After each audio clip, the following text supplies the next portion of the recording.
Chicken কিমা বা কিমা কাবাবের ইতিহাস অত্যন্ত প্রাচীন এবং বৈচিত্র্যময়। এর মূলে রয়েছে মধ্যপ্রাচ্য, পারস্য এবং তুরস্কের রন্ধনশৈলী, যা পরবর্তীতে ভারতীয় উপমহাদেশের মশলার সাথে মিশে এক অনন্য রূপ ধারণ করেছে। কিমা শব্দটি তুর্কি শব্দ কিমা থেকে এসেছে, যার অর্থ কুচানো বা মিহি করা মাংস। একইভাবে কাবাব শব্দটি পারস্যের কাবাব থেকে এসেছে, যার অর্থ পোড়ানো মাংস। লোকগাথা অনুযায়ী মধ্যযুগে তুর্কি ও পারস্যের যোদ্ধারা যুদ্ধের ময়দানে খোলা আকাশের নিচে আগুনের ওপর তাদের তরবারিতে মাংস গেঁথে পুড়িয়ে খেতেন।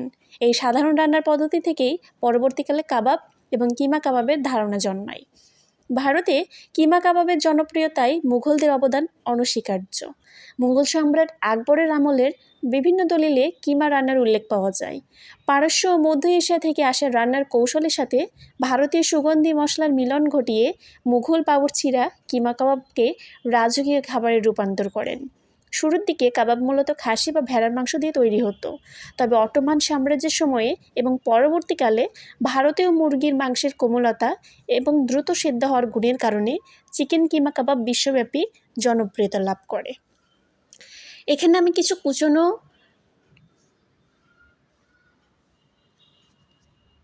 মাংস নিয়েছি, আর এরপর এখানে সব কিছু পরিমাণ মতো আমি দেখতেই পাচ্ছেন কত সুন্দরভাবে অ্যাড করেছি।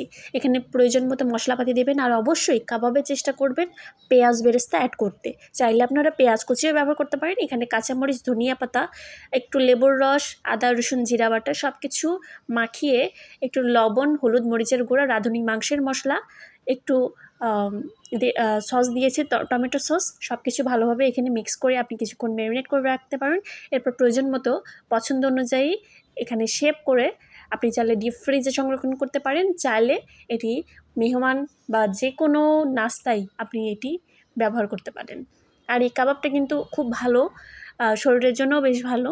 যারা চিকেন অনেকে খেতে পারেন না, ব্রয়লার মুরগি, তারা কিন্তু এখানে একটু লেবুর রস ব্যবহার করে এই গন্ধটা দূর করতে পারেন।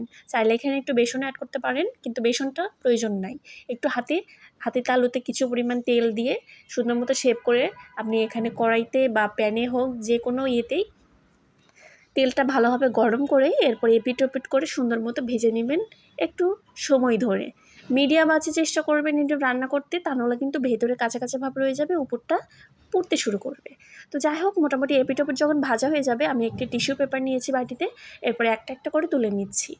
আর দেখতে পাচ্ছেন ফাইনাল লুকটা কেমন হয়েছে। আপনারা অবশ্যই বাসায় ট্রাই করবেন আর অন্যকেও খাওয়ার সুযোগ করে দিবেন। চাইলে ভিডিওটা শেয়ার করে সঙ্গে থাকবেন। আশা করছি খুব বেশি পছন্দ হবে রান্নাটা। সবাই ভালো থাকবেন। আল্লাহ হাফিজ।